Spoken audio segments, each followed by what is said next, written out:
Hari ini Irma Fatimah makan malam dengan keluarga tercinta. Istimewanya, Cik Semah yang masak buat anak-anak tersayang. Kata Irma, tiada siapa yang dapat menandingi masakan seorang insan yang menggelak ibu. Mama. Hai. Hari ini hari makan bersama keluarga tercinta. Lauk masakan Cik Semah yang paling comel dalam dunia.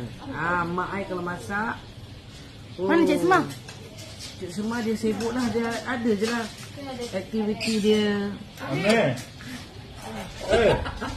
Ada macam-macam mak masak. Semua dia lauk kampung. Ini umi masak, jering, sambal dia. So I makan semua dalam makanan-makanan sihat. Sihat ke ni? Terlampau sihat. Sihat ke? Sihat lah. Kontra lah. Sihat lah. Enak. Mama. Ya Allah, Cik Semah. Kau punya lain ke?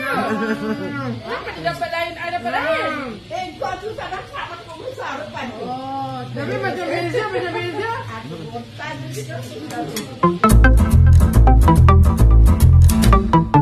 Ya Allah, sedapnya ya Allah, ya Allah, ya Allah.